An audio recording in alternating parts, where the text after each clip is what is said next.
Hello everyone, কেমন আছেন সকলে? আশা করছি সকলে অনেক বেশি ভালো আছেন। আই হোপ আপনারা যেখান থেকে আমার ভিডিওটা দেখছেন আপনাদের শরীর এবং মন দুটোই ভালো রয়েছে।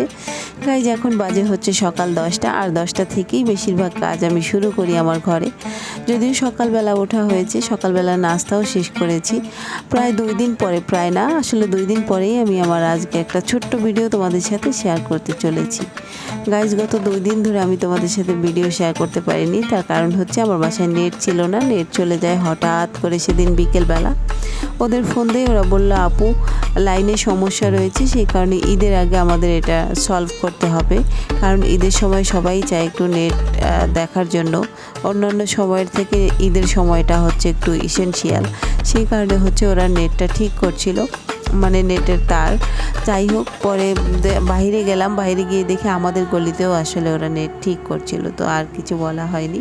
আর আমি এমবি কিনেও আসলে চালাইনি কখনো, আর পারিও না। আমার হাজব্যান্ড মাঝে মাঝে ভরে দেয় যখন আমি বাড়িতে যাই, তো এবার বলিনি, কারণ 2 দিন তো কোনো ব্যাপার না। আর আশা করি আমার বন্ধুরা আমাকে ভুলেও যায়নি, মনে রেখেছে, সে কারণে হচ্ছে আমার অতটা টেনশন ছিল না। যাই হোক, এই যে 2 দিন পরে যে ভিডিওটা দেখতে পাচ্ছ, আসলে এইটা 2 দিন আগেই আমি কিন্তু করে রেখেছিলাম, আর এই ভিডিওটা সেদিনই ছাড়ার কথা ছিল। তো যাই হোক, রাতে হয়তো বা নেটটা চলে এসেছে, কারণ আজ সকালবেলা ঘুম থেকে উঠে দেখি নেট আছে। তো কাজের চাপ ছিল বিদায় ভিডিওটাও ছাড়তে পারিনি, তো ভাবলাম এখন ভিডিওটা তোমাদের সাথে শেয়ার করে দিই। যদিও ভিডিওটা করে রেখেছিলাম, কিন্তু ভিডিওটায় সাউন্ড দেওয়া হয়নি, এডিট করে রেখে দিয়েছিলাম শুধুমাত্র। আমি বেশিরভাগ সময় এডিট করে ভিডিওটা রেখে দিলেও সাউন্ডটা কিন্তু সঙ্গে সঙ্গে দিয়ে তারপরে ছাড়ি, সেই কারণে হচ্ছে কথা আমার এরকম হয়। তো যাই হোক, এদিকে আমি কিন্তু রুমটা পরিষ্কার করে নিলাম। দেখতে পাচ্ছ ছোপার নিচে প্রচুর ময়লা, ময়লা না, প্রতিদিন তো ময়লা পরিষ্কার করা হয়, একটুও ময়লা ছিল না। কিন্তু সমস্যা হচ্ছে অহনা কাগজ কেটে ফেলে রেখেছে, আর হচ্ছে ওর খেলনা ফেলে রেখেছে। ও আর জাইফা খেলে, ওরা দুজনে খেলে যখন, তখন হচ্ছে এই ময়লাগুলো হয়। আর এমনিতে ধুলোবালি ছিল না। সোপার নিচটা আমি সবসময় একটু ভালো করে পরিষ্কার করি, কারণ হচ্ছে অহনার বাবার হচ্ছে একবার ডেঙ্গু হয়েছিল, আর সেখান থেকে আমরা একটু হলেও সতর্ক হয়ে গিয়েছি। কারণ যেখানে ময়লা বা ধুলাবালি বেশি থাকে চিপায়, সেখানটায় কিন্তু মশা বসবাস বেশি করে, সেই কারণেই কিন্তু আমরা একটু সচেতন হয়ে গেছি।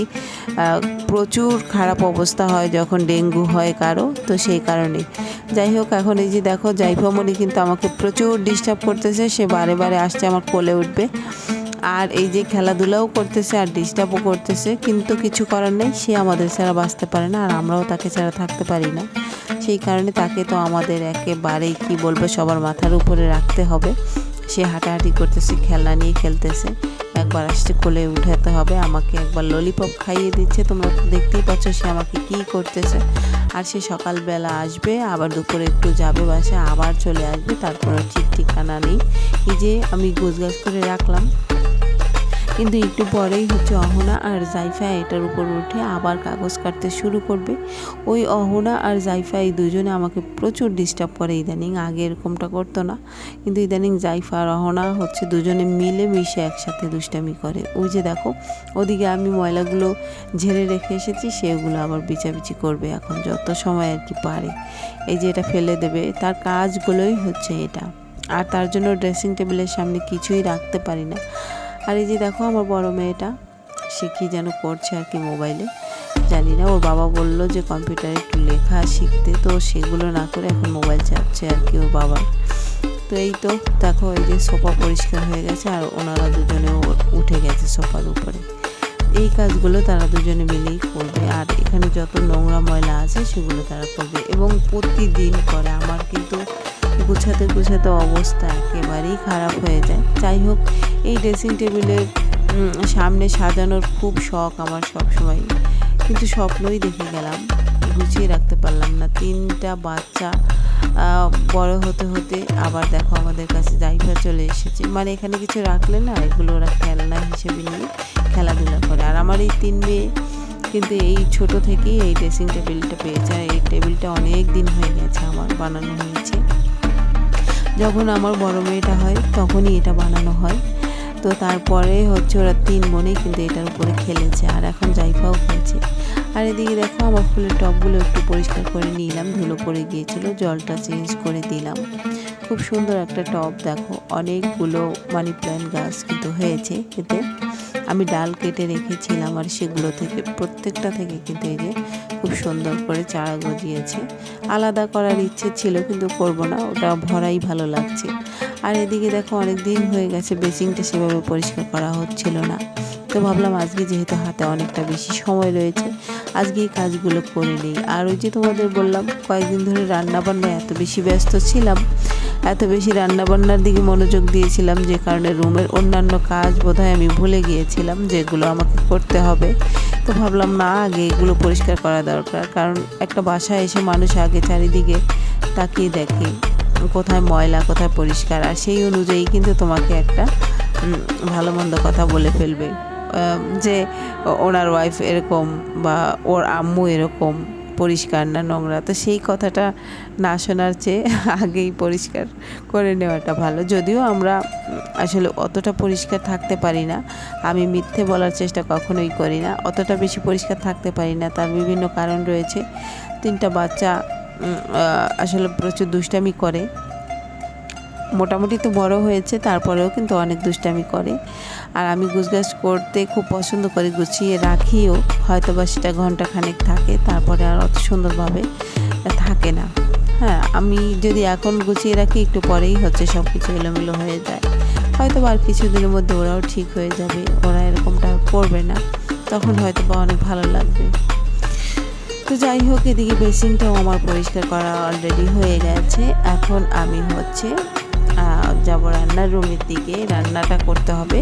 তার আগে আর একটা কাজ করে তারপর আমি রান্নার রুমের দিকে যাব, আমার টেবিলটা একটু পরিষ্কার করার আছে।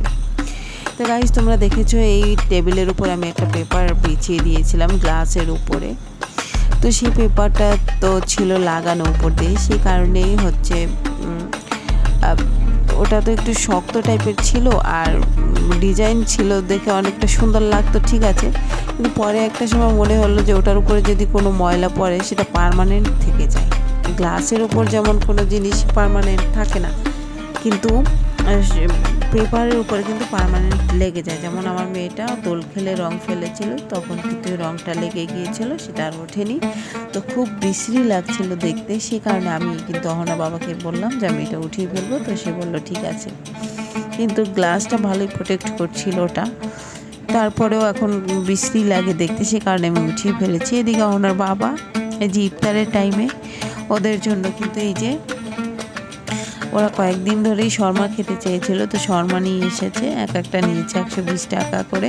তো আমার জন্য একটা নিয়ে এসেছিল, আমি হাফ খেয়েছিলাম আর হাফ বাচ্চারা খেয়েছিল। আর ওর বাবার হচ্ছে ইফতার পার্টিতে আজকে দাওয়াত ছিল, সে কারণে সেই ইফতার পার্টিতে গিয়েছে আর আমাদের জন্য এগুলো নিয়ে এসেছে, খেয়েছি। আর এই যে দেখো ওই মুরগি রান্না করছিলাম আর কি, ছোটো ছোটো মুরগি 2টা নিয়েছি, কিন্তু একটু মজা লাগে না আমার কাছে। বললাম না একদিন যে এই মুরগি আমার খেতে একদমই ভালো লাগে না, তো কী করবো, খেতে তো হবে। তো গাইস, এই ছিল আজকের ভিডিও। আর ওদিকে আমার ননদ এসেছে, জল আনতে যাবে ওরা পাম্পে, তো আমরাও যাব, সে কারণেই এসেছে। প্রতিদিনই আমরা একসাথে জল আনতে যাই। তো গাইস, আজকের ভিডিও এতটুকুই। তোমরা ভালো থাকো, সুস্থ থাকো, সকলের জন্য শুভ কামনা রইল। পরবর্তী আর একটা ভিডিওর অপেক্ষা করবে। Tata, bye bye.